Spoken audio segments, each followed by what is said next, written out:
Welcome everyone to our virtual breakfast speaker series. Today's presentation is entitled The Impact of University Research and Innovation on Pandemic Resilience. I want to remind everyone to please mute your phone if you're not speaking. Also want to remind everyone that there are currently sponsorships available for future speaker series events. And all of our events can be found on aztechcouncil.org, or you can email Lee at events@aztechcouncil.org. For today, any questions you may have, please put in the chat area and we'll draw from there. And in addition to that, if you want to speak directly to our speaker today, just use the raise hand option. We'll call on you to then unmute your phone for the questions. We have a very, very special speaker today, Elizabeth Cantwell. She's the Senior Vice President for Research and Innovation at UA.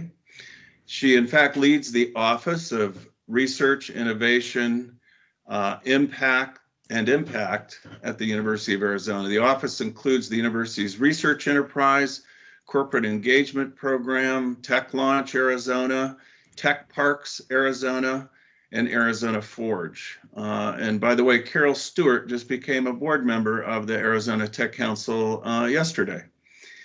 Dr. Cantwell is responsible for expanding the university's capacity for knowledge creation and discovery, integrating efforts by faculty, students, staff, and executive leaders to move inventions and technologies to the marketplace, increasing the university's connectivity with external collaborators like us, spearheading industry and public partnerships, and increasing total research funding, which is always a critical aspect of this position. Before joining the university, Cantwell served as the CEO of the Arizona State University Research Enterprise, which is a not-for-profit organization dedicated to advancing the university's applied research and development, and as a professor of practice in engineering at ASU. She has a long career in space systems engineering, from satellite development to life support systems, and sits on the National Academy's Aeronautics and Space Engineering Board. She holds an MBA from Wharton School at the University of Pennsylvania and a PhD in mechanical engineering from the University of California, Berkeley.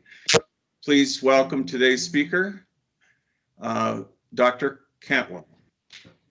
Thank you, Steve. It's a pleasure to be here. In all of the unusual formats that we have, I know that everybody's struggling with bandwidth this morning. I will be shushing a dog periodically.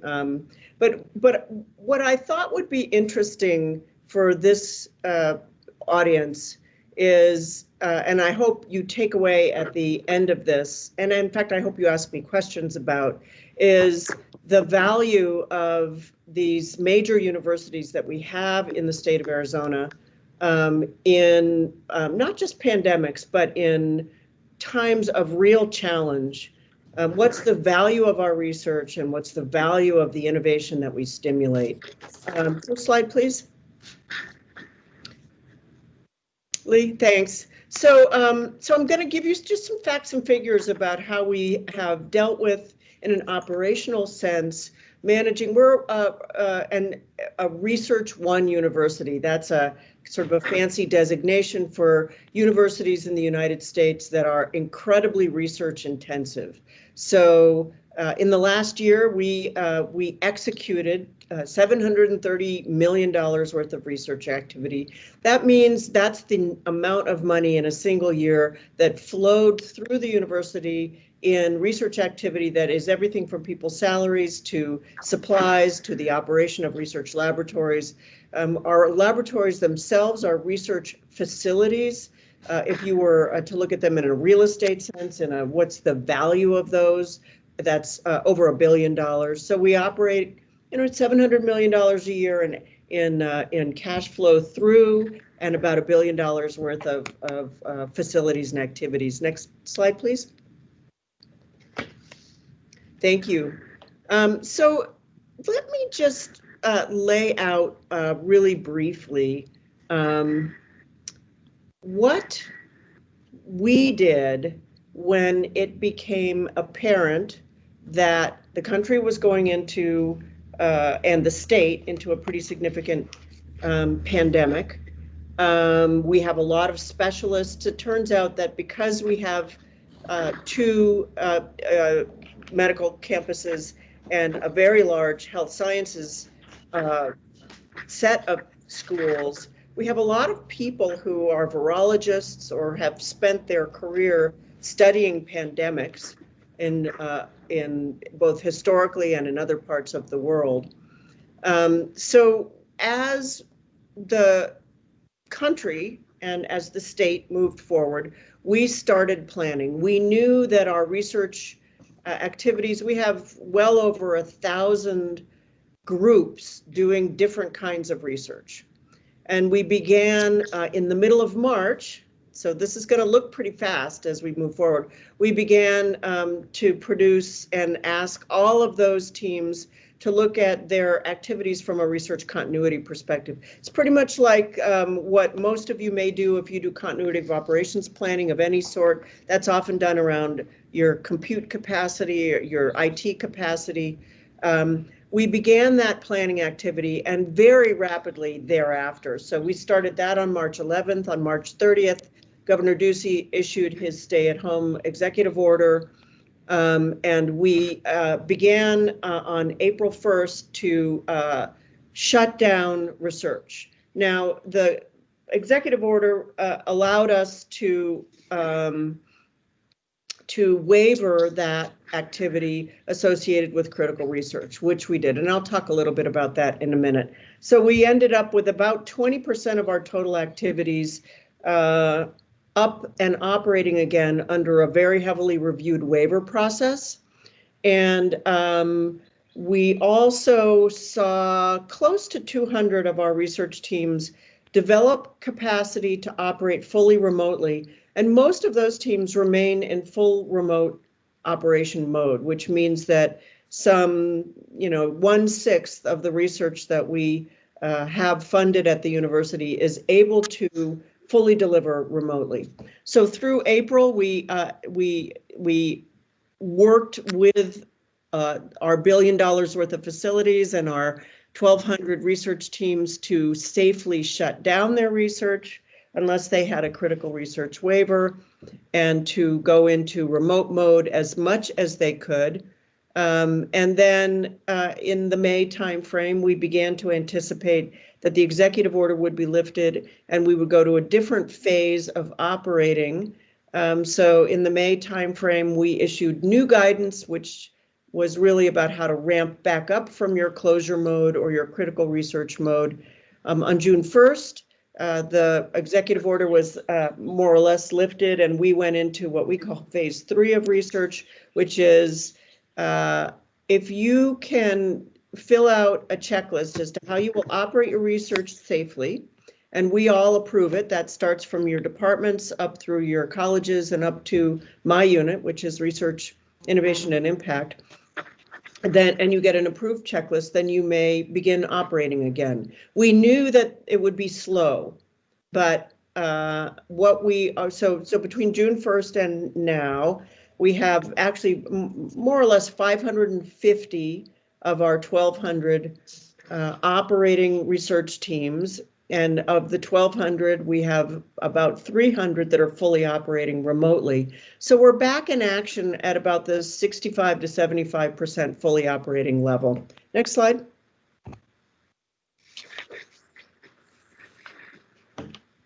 We're going to move to the next slide, Lee.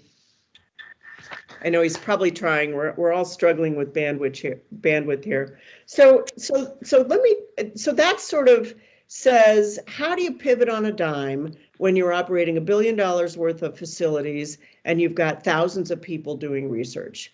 And there are 3 quick answers to that. Lee, are you able to switch the slides?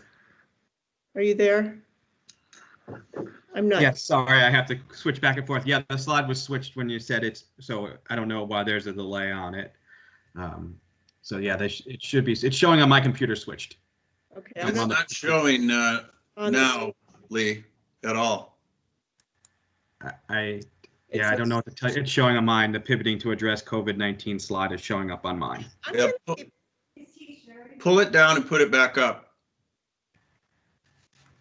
Because it's not showing for the rest of us. And what I will do is more or less keep talking all of you through this. So we have large amounts of people and large amounts of facilities. There are three critical issues when you do something like this. One is communicate often and very, very clearly, and do so in an institution like a university with the collaboration of as many people as possible. So that's a very labor-intensive, Zoom-intensive set of activities, but it works. The other thing you find in a situation like this, and whether it's a COVID-19 situation, a pandemic, could be other kinds of emergencies, is that what university researchers almost were born to do is leap in and solve challenges like this. So at the same time as all of this was happening, there was a great clamoring from amongst the researchers across the University of Arizona. And you see this at most of our land-grant universities across the US. So not just medical personnel, not just engineers making personal protective equipment and masks, but people in business and in law and in the social sciences who understand the behavioral aspects, and people in the various disciplines who are not necessarily clinically facing, all really wanting to figure out what we can do. So what we ask Lee if he could move the slide forward now. Are you able to move it forward, Lee? Because we can see it again. Yes, I am moving them forward. There's nothing I could do at this point. I pulled it down and put it back up. I pull it down and put it back up. I'm switching them as told. So this is a fine slide to hold on for the moment. I'll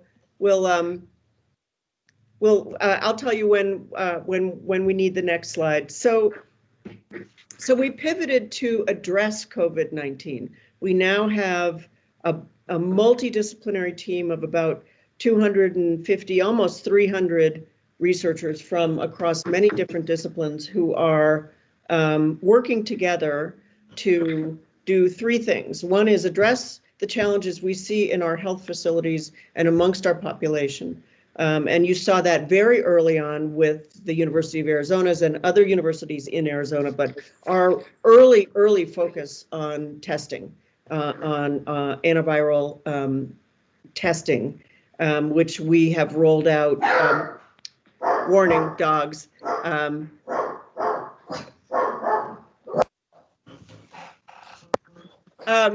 which we have rolled out both on campus and across the state. But we also, this team has now brought in over $30 million of new federal money specifically to address COVID-19.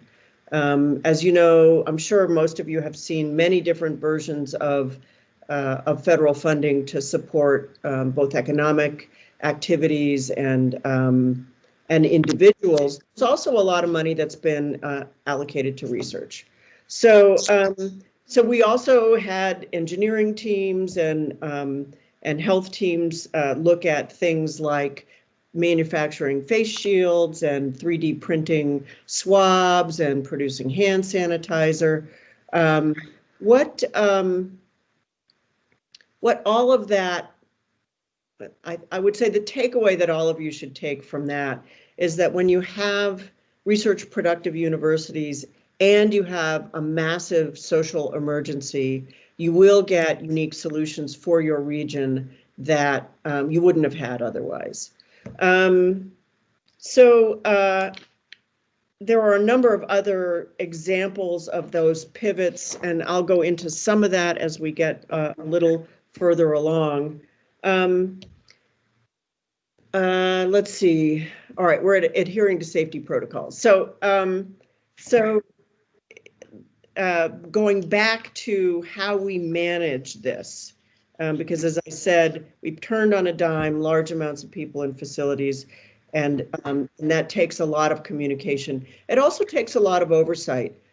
There's not a lot of, we probably have 25 faculty members at the University of Arizona who have been part of emergency management teams in pandemic-like activities in other countries. We're not used to that in this country. So as we go through shutting down, ramping back up, we may go through shutdowns again, we may go through ramp ups, we may ramp up even more, we may, the picture of this virus as it affects us all over the next couple of years until we have a vaccine is a little hard to determine. So we are creating a resilient workforce in research that knows how to ramp up and ramp down as the situation calls for it. But we as managers and as experts also spend a lot of time in our laboratories touring, giving people advice,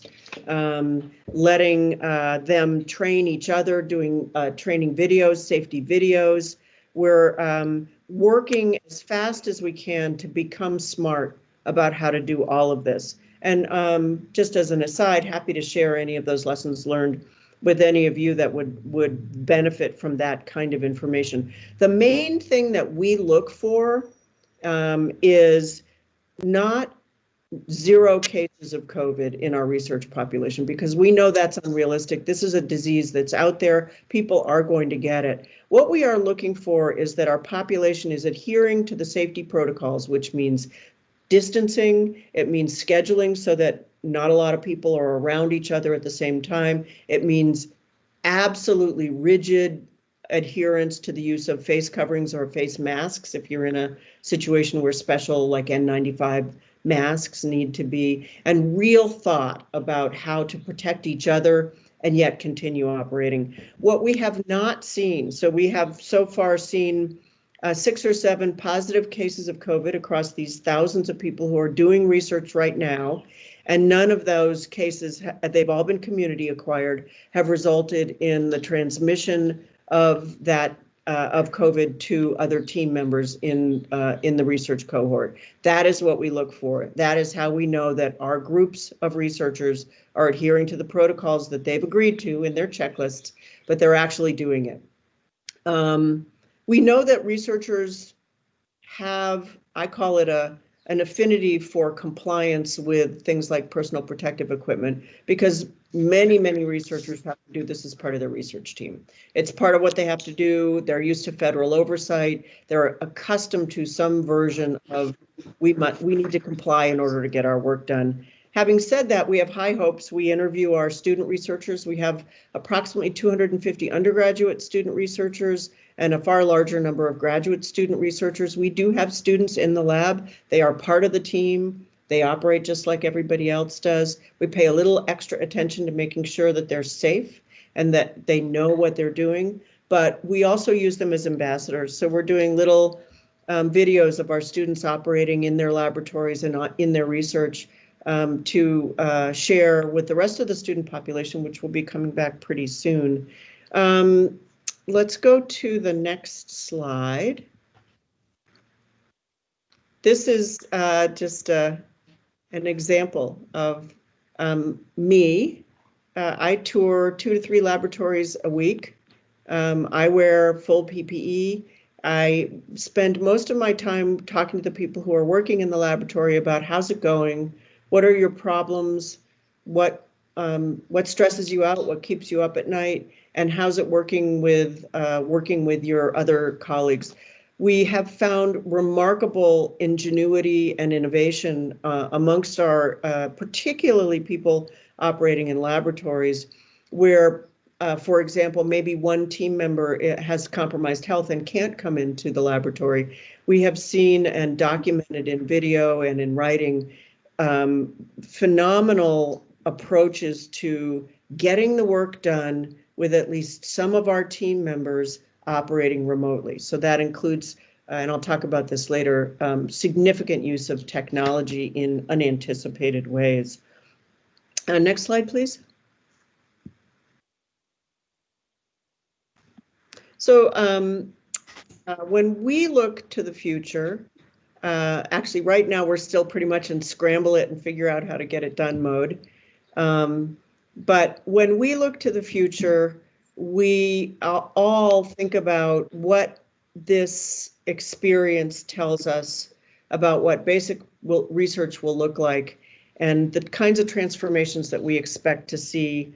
And I think you'll see this in businesses as well. So I wanted to, but we have to do it pretty quickly. If we are absolutely committed to keeping research up and operating to the extent possible, and by that I mean keeping our people and our facilities safe.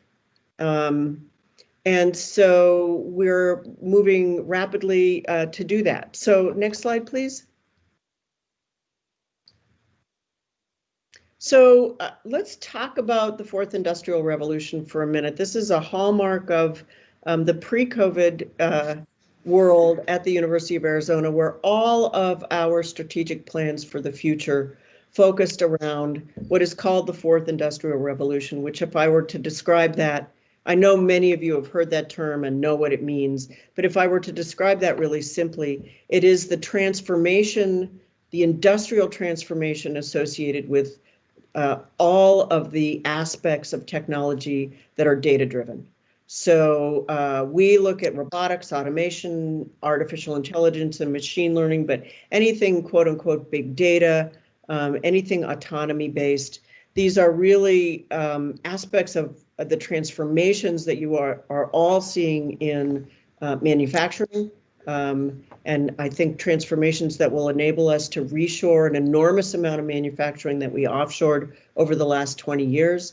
We will absolutely see that happening.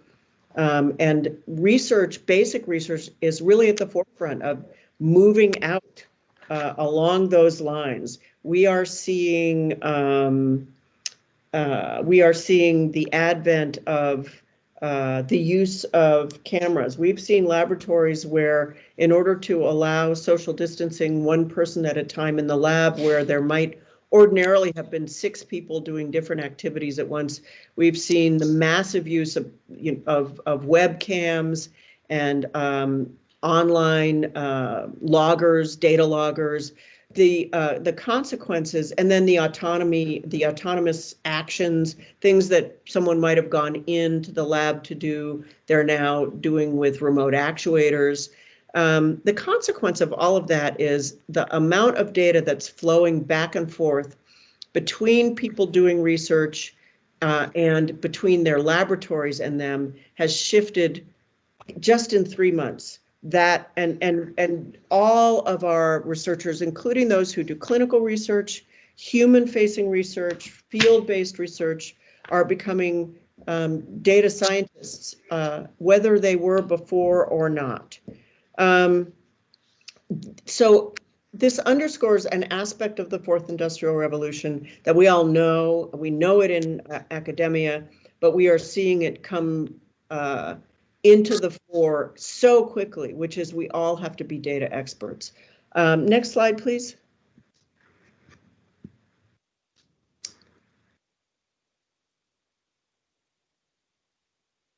So I'm going to switch a little bit here to talk about innovation, because the underpinning of what I've been talking about is that people in research are inherently innovative. They are innovators. They will do whatever they need to get the job done. But we're also seeing the impact of COVID-19 on the skill base that our students are asking for, and how we deliver that, and what an innovation-based economy looks like, and how we're switching up our own innovation elements. And I think I'll spend a little bit of time talking about what I call my innovation elements, the core components of the office that I have that deliver innovation into the state and into the region. Next slide, please. So this is true no matter what time period we're in, whether we're in COVID or some other emergency, or we're cooking along under normal times. This is sort of a representation of an innovation ecosystem. Most of you have heard that term. You know what it means, but most healthy, in fact, all healthy innovation ecosystems in the U.S. are underpinned by university idea generation, and they can be underpinned by small universities or large universities. The only other example I know of is national laboratories, which have been known to stimulate an innovation ecosystem. And so federal agencies fund universities, that universities create workforce and attract workforce. Investors come and look for new idea streams. In our state, we have stimulation from the economic development organizations and the Arizona Commerce Authority. We attract, with that entire picture, national companies to come situate, whether it's their production facilities or their headquarters in Arizona. And we are still seeing that happen, certainly in southern Arizona. And then the community begins to think about itself as an innovation community. Core to that in my experience, and I started my career in Silicon Valley before Silicon Valley was Silicon Valley. I worked for NASA as a very young engineer before Silicon Valley had become anything like what it is today. Fairchild Semi was there. Semiconductors had just started to become something. And it's my opinion that it is startups that, while they are the result of all of these aspects, you've got to have ideas in universities, you've got to have some early stage federal funding, you've got to have workforce and investors and stimulus from regional economic development.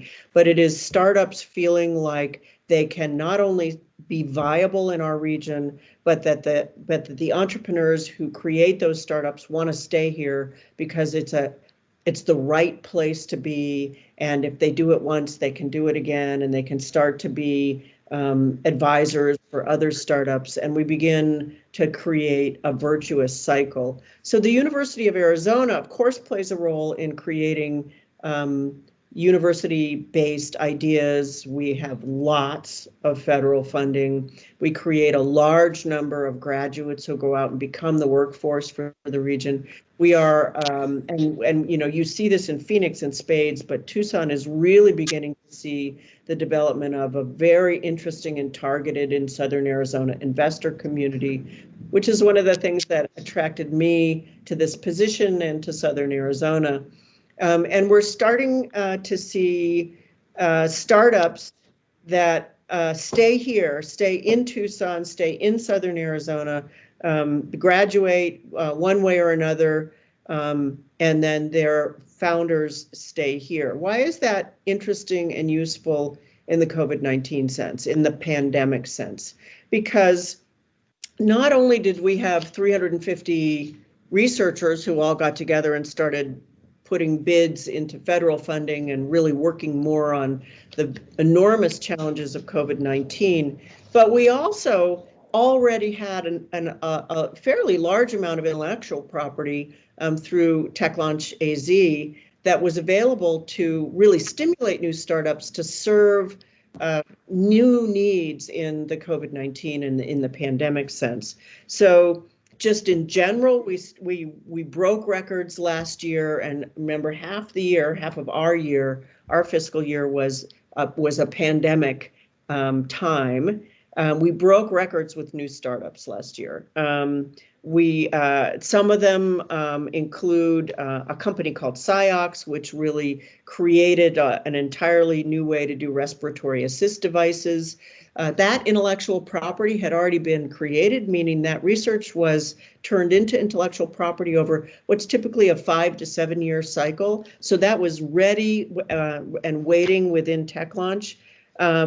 We launched a startup called Botanisol Analytics, which provides optics-based approaches to detecting COVID-19. Again, the research that provided the capacity for that startup was probably initiated 7 to 10 years ago. The intellectual property perfection or the creation of that intellectual property was probably started 3 to 5 years ago, and we were ready to move intellectual property into the market that would have an immediate impact on some of the challenges that we were seeing statewide with COVID-19. We do our best to measure the economic value of the ability to take our research, drive it into the idea state, get it turned into patents and intellectual property and funded and turned into startups, that we do our very, very best to stimulate their staying in the region. We love to have them stay in Southern Arizona, but if they go to Maricopa County, we are really fine with that. It is benefit and value to the state of Arizona. Let's see. I think the only other thing I'll say about this slide, which I think might be my last one, is that the other thing that the universities in Arizona have, and University of Arizona certainly has, is a very large tech park set of activities. Tech parks are remarkable, and our tech parks are run by Carol Stewart, who is the new board member for you, Steve.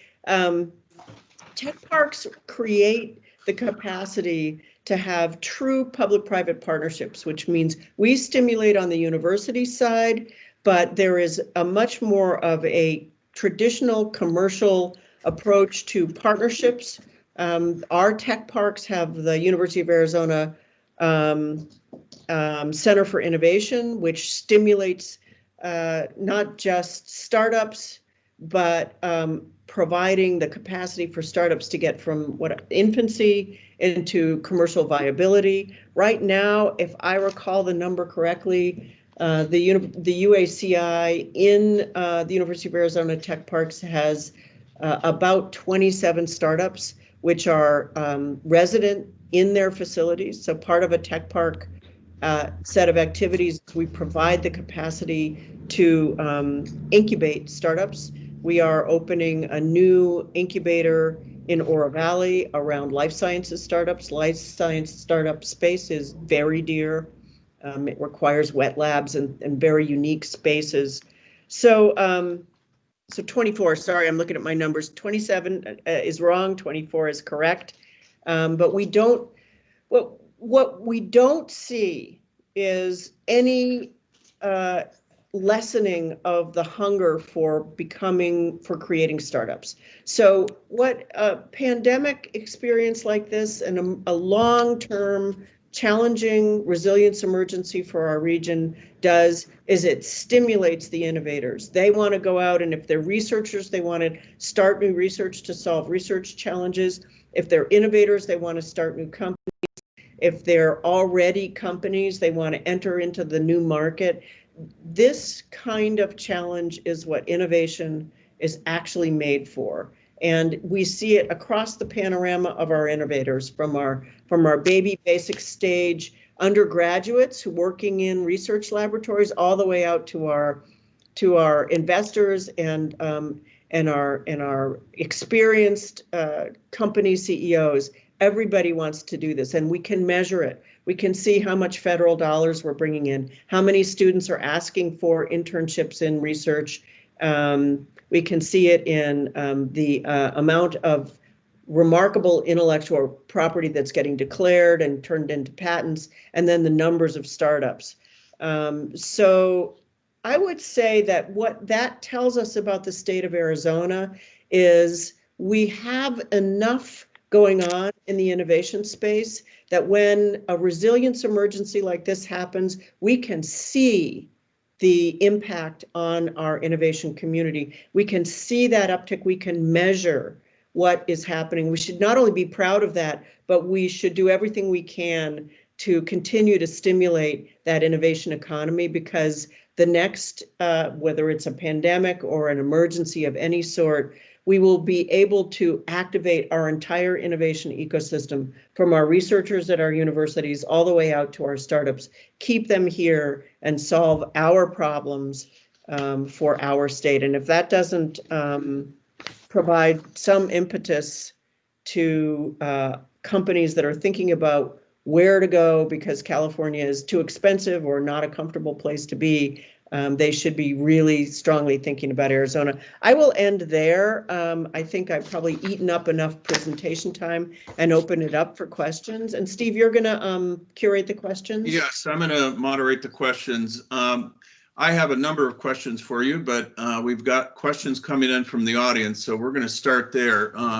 Jason McCansky wants to know, what was Arizona's competitive advantage in acquiring the $30 million in COVID federal funding? That's a great question, and there are 3 competitive advantages. One of them I have to underscore because it's so important to us is that the state of Arizona has invested in what we call TRIP, Technology Research Investment Funds, for 20 years.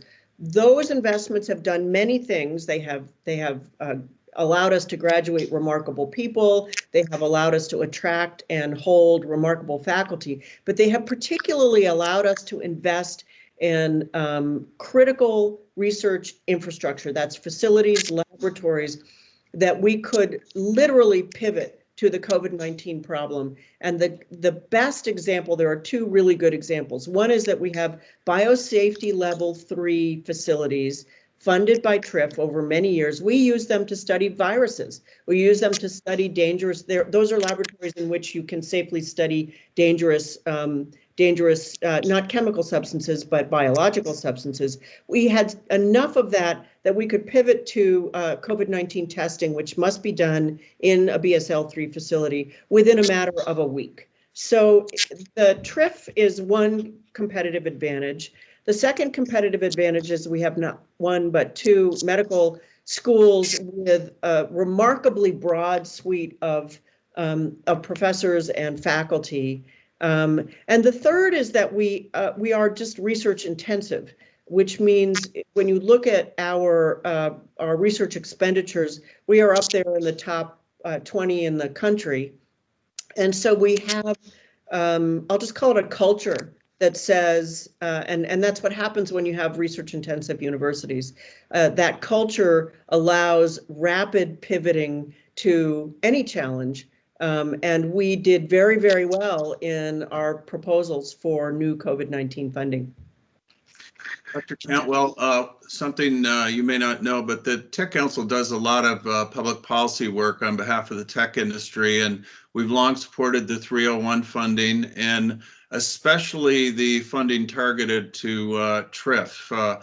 So as you know, there's prospect that could be in jeopardy at the legislature, so we continue to advocate for it to make sure the state continues to make those selective investments in research. Well, thank you. And we believe in funding like that, not because it makes us happy, but because we repeatedly see the value of TRIF investments to solving really significant challenges.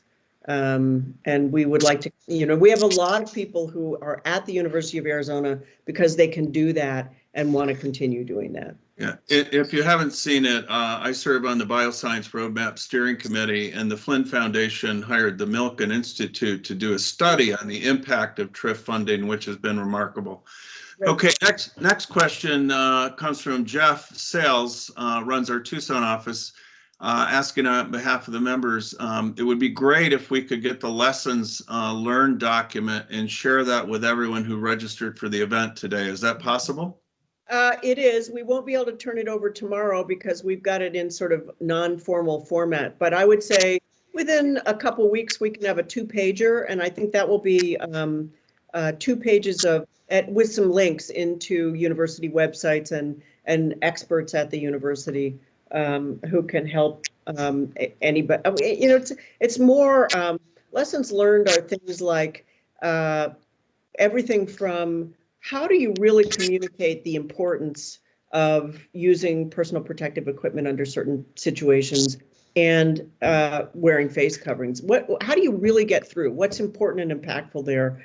How do you use video, for instance, if you are having to work remotely, or online apps? So we'll get something like that. Can we get that to Jeff, maybe, Jeff? And you can. Yeah, that'd be perfect. Okay. Thank you. A question from P.S. Shanik. Do you see the fourth industrial revolution accelerating the migration, and how is U of A responding, and how will this affect AZ? Great question, which I could talk about for forever, but I do see this pandemic as accelerating the fourth industrial revolution. We see this globally. We see many companies pivoting to anything from a realization that, oh, wait a minute, I didn't need as much real estate as I thought I did, because a lot more people can operate effectively for my company without having to come into the office. To where I see it is in the companies and the labs that are building space assets, large, complicated, something like the James Webb Telescope, really complex engineering. What can be automated? So we're seeing automation move much more rapidly than we thought it would. If you had predicted something was going to happen in 20 years with regard to the use of automation in these very high-tech areas, I think that's now, we're prepared to say we're going to be able to use automation in production in ways we didn't anticipate within a couple years. So I do see that acceleration. I also think it's changing the workforce. We've been talking for years about years and years about what is the future of not only what workforce needs, but what work looks like. We're going to watch that happen instead of talking about it. And the really useful and interesting thing for Arizona is culturally we are prepared for that. We are prepared to embrace what that means and produce workforce that, instead of scrambling to keep up, is actually at the forefront of the fourth industrial revolution. I think honestly you see that across all three of our major universities here in Arizona. Excellent. Rong Wang asks, you mentioned the IP strength in Arizona. Can you comment on the long-term strategic IP planning beyond filing for these companies? So I think that's a more complex question than I may be prepared to answer, but beyond filing and sort of having a suite of patents on the shelf that are out there for someone to come look at, we do an awful lot of stimulus activity. So we do that in kind of three ways. One is we actually stimulate our own student base and our own faculty base to think about not merely how do you have a patent, but what can you do with that? Are you an entrepreneur? Are you entrepreneurially leaning?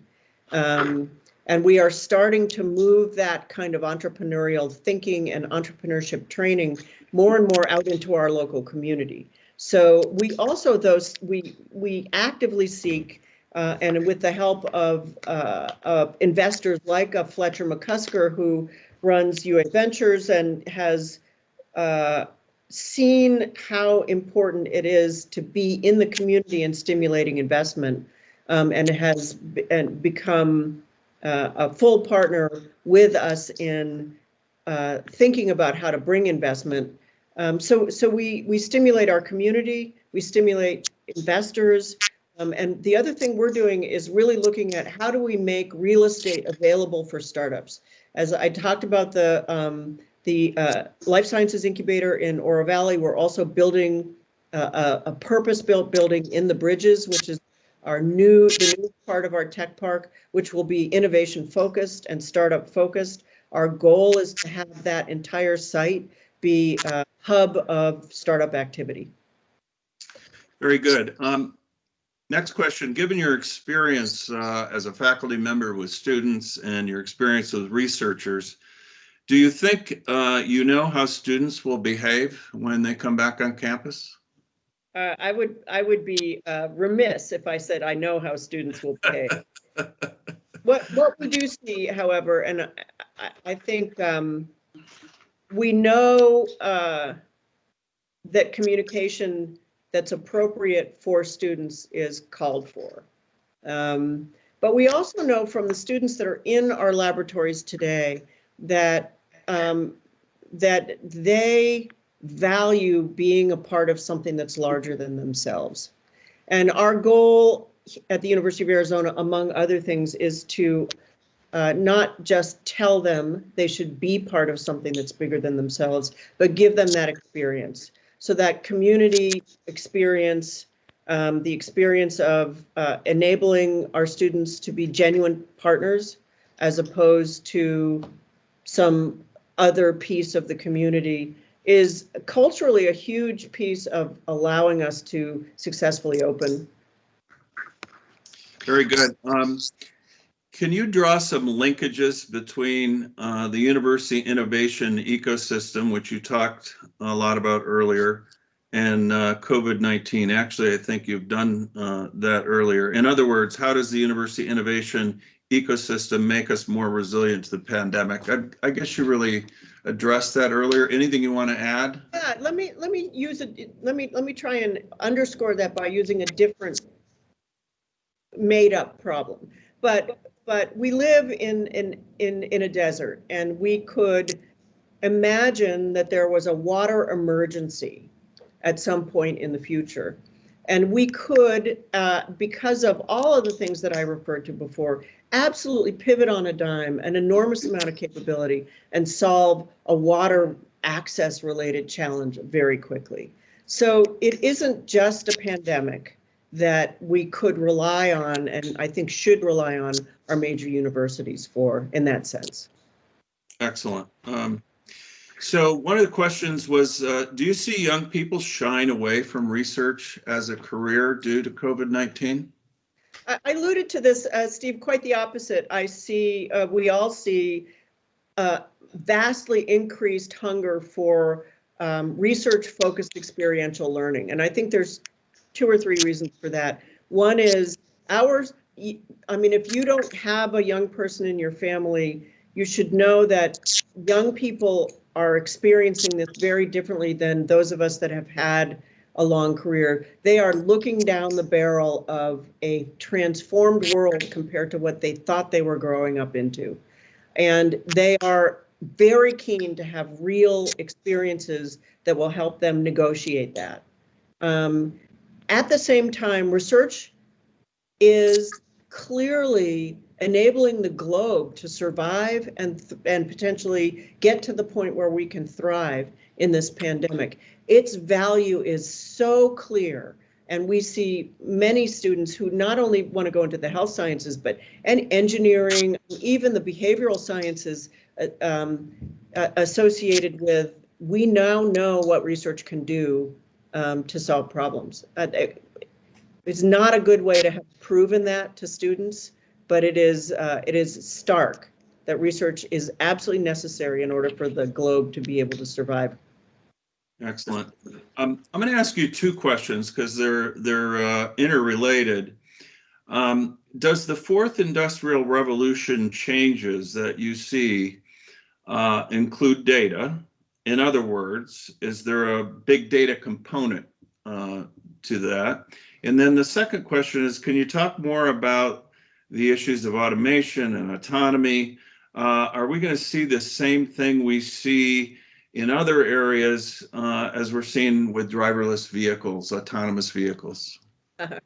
So they are related and they're different. Let's look at autonomy, because we know the state has made huge investments in attracting autonomous vehicle related companies and really focusing on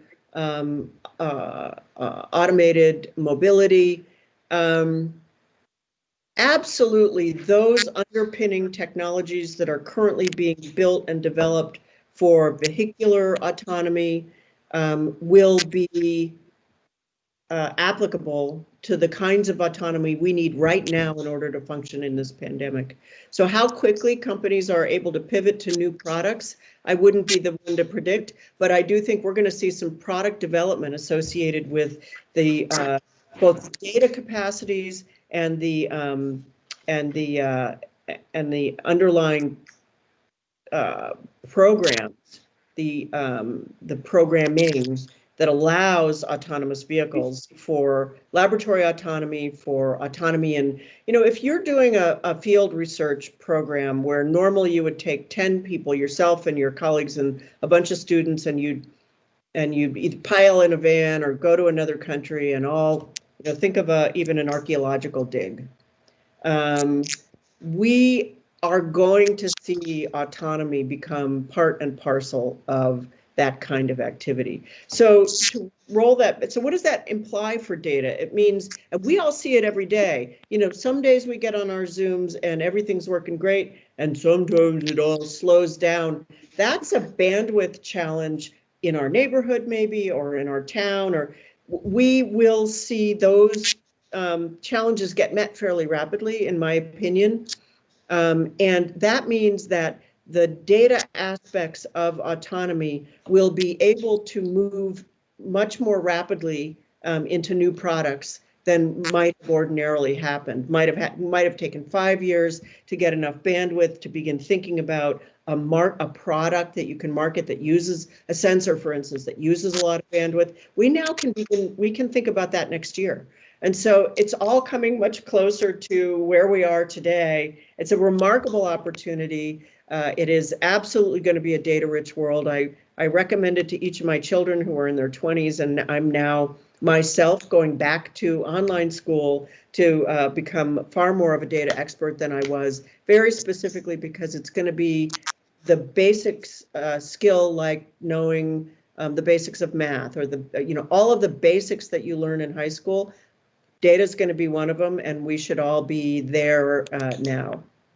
So a related question is whether or not the situation we're facing around testing for COVID, as you know, it's taking 10 days to 2 weeks, whether automation might be applied to that situation. Well, that's an interesting question. I think many of you know I'm an engineer, not a health scientist in any way. I do. So I think the gold standard for testing is how do you lower the time between whatever the test is, even if it's invasive, and getting an answer. And autonomy could play a significant role in that. But it's also true that's an area where some of these new antibody tests that we're seeing coming rapidly into some approval form. That's basic science. That's how do you figure out how to detect a virus fast, or detect the remnants of a virus. And my own biased thinking, having worked a little bit in complexity science over my lifetime, is that we're going to see there will not be a gold standard that solves all the problems until we have a vaccine. We will see multiple modes of testing get to be to the point where they're pretty fast, and there will be parts of your week where you get antibody testing, and parts where you get a actual COVID-19 PCR test, and parts where you get an antigen test, and that will all in the aggregate, very data intensive, by the way, Steve, because we've got to then go to how does everybody around you know what your test results are, and how do we maintain privacy and data privacy is such a huge issue, a component of testing. How do we do not just testing, but tracing and notification? So the short version of that is autonomy, yes, but I think we're also really looking down at data privacy and solving data privacy problems. There's a large amount of product to be delivered there that will keep us all a lot safer. Okay, 2 more audience questions, and then we'll wrap it up. Mary Bailey asks, do you think that we will see more U.S. students continuing in STEM graduate programs because of the pandemic experience? If I have anything to do with that, the answer has to be yes. We have for a long time, we have not had enough of our U.S. College graduates continue in graduate school, and particularly in STEM fields, for a lot of reasons. And we, in my own opinion, have benefited greatly from an influx of immigrants who come to us with high quality education and are not only willing to further that education here, but stay here and become citizens. However, it's incumbent on all of us to really look at the whole system from K-12 into the incentives that we offer our undergraduates, to early work experiences, to really stimulating our STEM workforce. We do think about that a lot. We do an enormous amount, even in my office, of creating novel research-related work experiences for undergraduates, so that they can learn that this is actually not just a viable career, but it's something that gives you a sense of value. Okay, final question. Dr. Cantwell, can you speak about the U of A's research in clean tech? Is this one of the university's areas of emphasis in light of our environmental and climate challenges? And that was Bob Friedis. Thank you for that question, Bob. You may know that we at the University of Arizona have, over the years, made enormous investments in creating research capacity in clean tech, but also climate, let's call it climate resilience. So we just aggregated a lot of the environmental resilience activities at the university, and this particularly really is important to aggregate not just the theoretical thinkers and the environmental scientists, but the engineers and the health scientists into something called the Arizona Institute for Resilience. That Institute for Resilience is really getting its feet underneath it and thinking about, let's put it in the clean tech context, how do we accelerate the capacity that we have birthed at the University of Arizona to solving environmental climate challenges faster and in a way that's economically viable and creates, first for our arid region and then for the world, true resilience.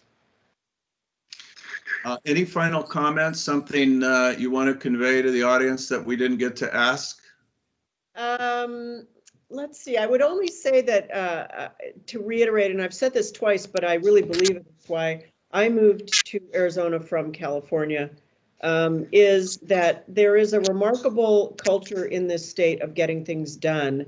This pandemic has to be viewed as an opportunity for the state because we have no other option. We are not chickens with our heads cut off. We are not running around in a panic. That's not what the state of Arizona does. And any way that you can think of that we at the University of Arizona can do more to enhance the state's ability to not only meet this crisis, but to come out of it in a better place for our citizens, please let me know.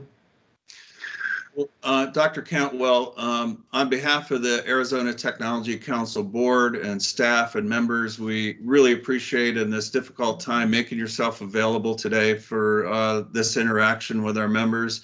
Appreciate you answering all their questions. Look forward to seeing you when we can all get together again. I want to thank you for being here and also mention that anyone who's interested in future Arizona Technology Council can visit our website at aztechcouncil.org. And to all of our members and to Dr. Cantwell, have a great weekend and thank you for coming today. Thank you. Thanks, everyone. Bye now. Bye.